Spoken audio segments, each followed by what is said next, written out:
ETF index mutual funds నేర్చుకుని stock మార్కెట్లో రాణించాలనుకుంటున్నారా? వెంటనే ఈ నెంబర్కి కాల్ చేయండి.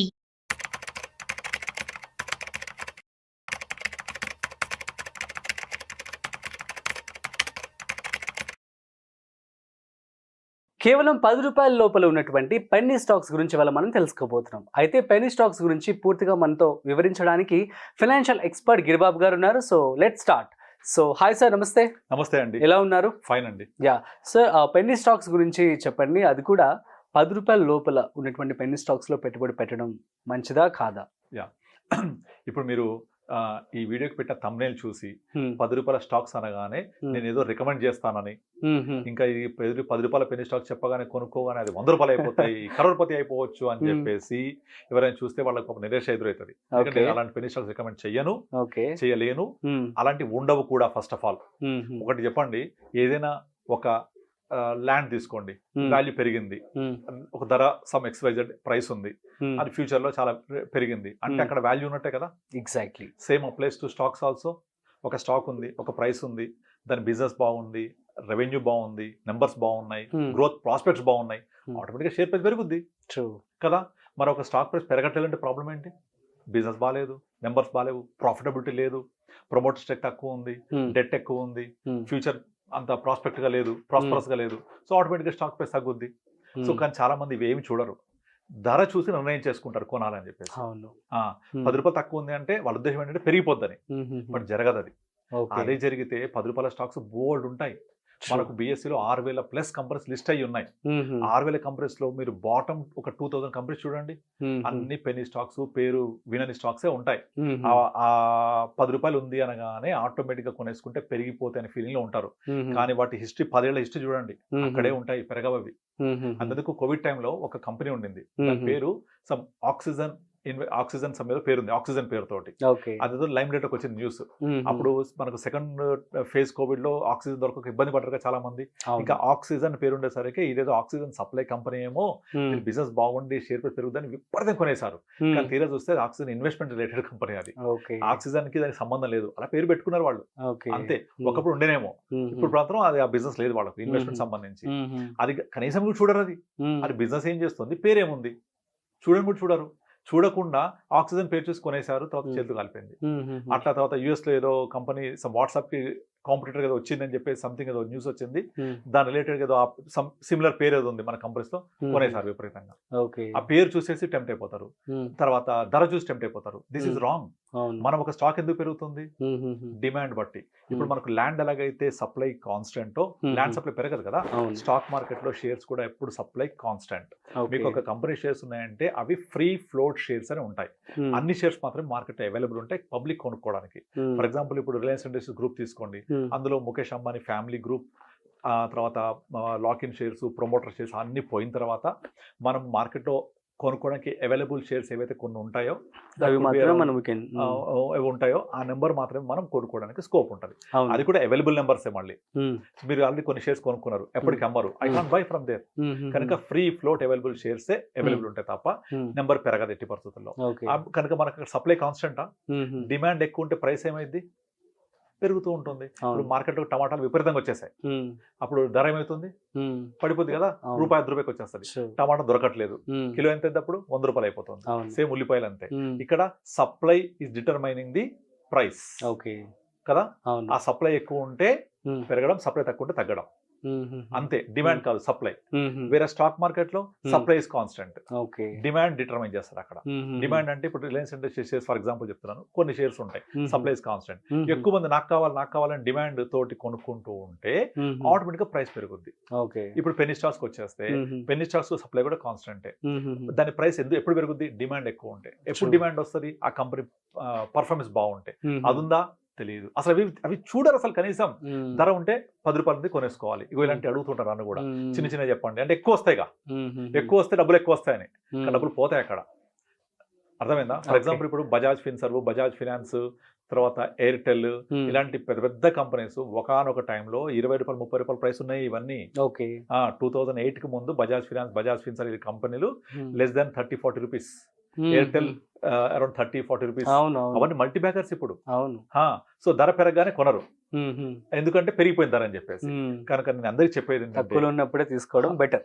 అంటే తక్కువ ఉన్నప్పుడు ప్రైస్ గురించి కాదు, మళ్ళీ ఆఫ్ కోర్స్ వాల్యూ వాల్యూ పెరగడం స్కోప్ ఉందా, దాని బిజినెస్ ఎలా ఉంది, దాని ప్రాస్పెక్ట్స్ ఎలా ఉన్నాయి, ప్రమోటర్ స్టేక్ ఎంత ఉంది, నెంబర్స్ ఎలా వాళ్ళు డిరైవ్ చేస్తున్నారు, నెంబర్స్ ఎలా వస్తున్నాయి, ఫ్యూచర్ గైడెన్స్ ఎలా ఉంది, ఆ బిజినెస్ కి ఒక ఫ్యూచర్ ఏముంది, ఇవన్నీ మనం ఆలోచించుకొని మనము ఒక స్టాక్ కొనుక్కోవాలి తప్ప ప్రైస్ ఒకటే డిటర్మిన్ చేయొద్దు.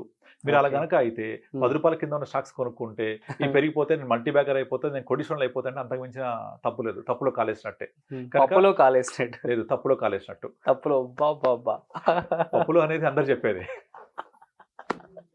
నెక్స్ట్ లెవెల్ చెప్పండి. తప్పులో కాలేసినట్టే. ఆ తప్పులు చేయొద్దు. ఓకే, మనం ఏం చేయాలి, మనకేం కావాలి, మన టార్గెట్ ఏంటి, ఈ కంపెనీ యొక్క క్రెడిబిలిటీ ఏంటి, దాని నెంబర్స్ ఏంటి, ప్రమోటర్ స్టేక్ ఏంటి, అలా కొనుక్కోవాలి.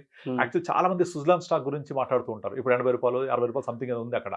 సో అది 8 రూపాయలు 5 రూపాయల్లో చాలా రోజులు ఉంది, కొన్ని సంవత్సరాల పాటు. కానీ చాలా మంది తెలియదు ఏంటంటే Suzlon was 2000 rupees once upon a time.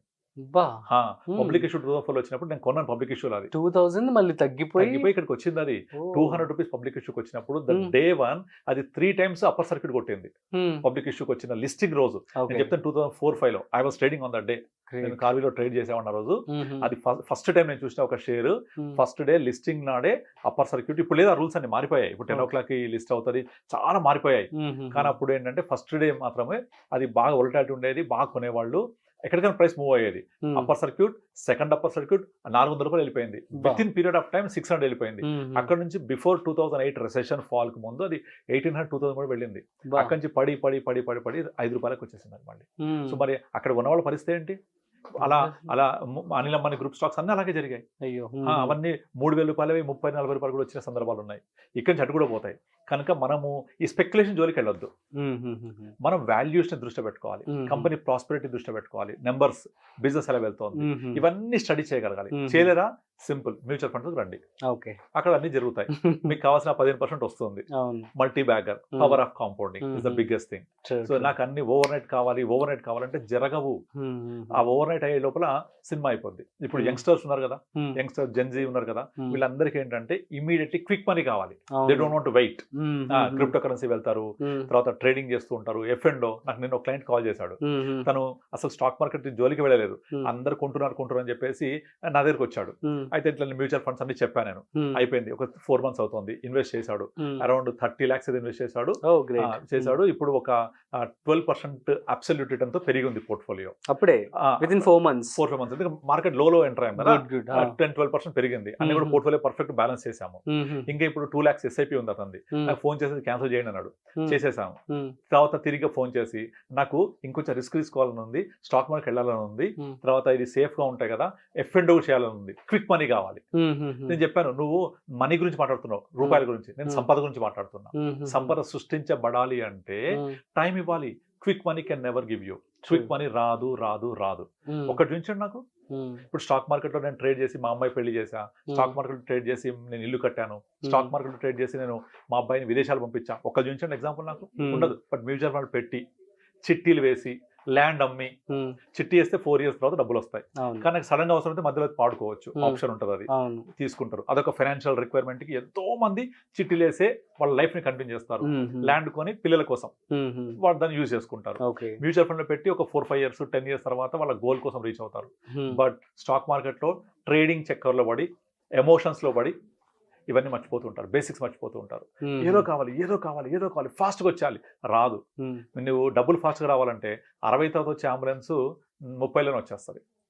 60లో వచ్చే బీపీ డయాబెటిక్ 30లోనే వచ్చేస్తుంది. కానీ ఏది కావాలి మీకు? బీపీ డయాబెటిక్ అంబులెన్స్ కావాలా, డబ్బులు రావాలా? ఈవెన్ వారన్ బఫెట్ కూడా తన 90 years తర్వాత తన సంపద జనరేట్ అయింది. 85 తర్వాతనే వారన్ బఫెట్. ఇప్పుడు 90 సంవత్సరాలు ఉంటాడు. ఆయన సంపద ఎంతో సృష్టించబడింది.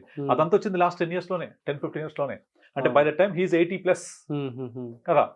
కనుక నేను 30s-40s చేయాలి అంటే పాసిబుల్ అవ్వదు. దానికి కావాలంటే స్టార్ట్ ఎర్లీ. నాకు ప్రయాణం దూరం ఉంది, చాలా లాంగ్ డిస్టెన్స్ ఉంది అని నువ్వు ఫాస్ట్ గా పరిగెడితే బొక్కబొల్ల పడతావు. ప్రతి వేగానికి ఒక నిర్దిష్టమైన పరిధి ఉంటది. నువ్వు ఒక వెహికల్లో వెళ్తున్నావు అంటే 50-60 kilometers, లేదు 150 పోతా అంటే డెఫినెట్లీ యాక్సిడెంట్స్ అయితే 150 పోయి రోడ్లు కావు కదా మనకి. కనుక నువ్వు దూరం ఉంది అంటే తొందరగా స్టార్ట్ అవ్వు. తొందరగా స్టార్ట్ అవుతే ఆ డిస్టెన్స్ ని కవర్ చేయొచ్చు. దాని టైంని పట్టించుకోకుండా ఫాస్ట్గా పోయి కవర్ చేస్తా అంటే యాక్సిడెంట్ అవుతాయి. ట్రూ. కనుక మనం ఏం చేయాలి? సో ఇలాంటి 10 రూపాయలు 20 రూపాయలు ఈ స్టాక్స్ కాదు మనకు కావాల్సింది. మనకి ఏం కావాలి? సంపద ఎక్కడ సృష్టించబడుతుంది, వాల్యూ ఎక్కడ ఉంది, ఎక్కడ వాల్యూ డిరైవ్ అవుతుంది. ఫర్ ఎగ్జాంపుల్ ఇప్పుడు ల్యాండ్ కొనాలనుకోండి, మీరు ఏం చేస్తారు? ఎక్కడ గ్రోత్ ప్రాస్పెక్ట్స్ ఉన్నాయి, ఎక్కడ ఫ్యూచర్ ప్రాజెక్ట్స్ రాబోతున్నాయి, ఎక్కడ మల్టీ ఫ్యాక్టర్స్ రాబోతున్నాయి, లైక్ ఇక్కడ RRR వస్తుందనో లేకపోతే ఇంకో ప్రాజెక్ట్ వస్తుందనో లేకపోతే ఇంకోటనో చూసి గ్రోత్ అయ్యే స్కోప్ లో కొనుక్కుంటాం. బట్ స్టాక్స్ అలా చూడాలి, మ్యూచువల్ ఫండ్స్ అలా చూడరు. పాస్ట్ పర్ఫార్మెన్స్ కావాలి, ధర తక్కువ ఉండే కావాలి. అక్కడేమో అలా చూస్తాం, ఇక్కడ ఇది చూస్తాం. నన్ను మ్యూచువల్ ఫండ్స్ అడుగుతుంటారు, 10 రూపాయలే చెప్పండి, తక్కువ రేట్ చెప్పండి, స్టాక్స్ చెప్పండి తక్కువ రేట్ అనేది. రేట్ కాదా మనం నిర్ణయించేది, దాని value, underlying asset value. So మనం చేయాల్సింది వాల్యూ అన్లాక్ అయ్యేది. ఇప్పుడు మ్యూచువల్ ఫండ్స్ ఉన్నాయి, ఈ డైరెక్ట్ లో కొనుక్కోవడానికి ఏం చేస్తారు తెలుసా? వాళ్ళు ఓన్లీ పాస్ట్ పర్ఫార్మెన్స్ తప్ప ఇంకోటి చూడరు. ఈ ఫండ్ 5 ఏళ్ళలో ఎంత ఇచ్చింది, 10 ఏళ్ళలో ఎంత ఇచ్చింది, 3 ఏళ్ళు ఎంత ఇచ్చింది చూస్తారు, పాస్ట్ పర్ఫార్మెన్స్. ఇక్కడేమో పాస్ట్ పర్ఫార్మెన్స్ కావాలి. అదే ల్యాండ్ కొనాలంటేనేమో ఫ్యూచర్ గ్రోత్ చూస్తాం.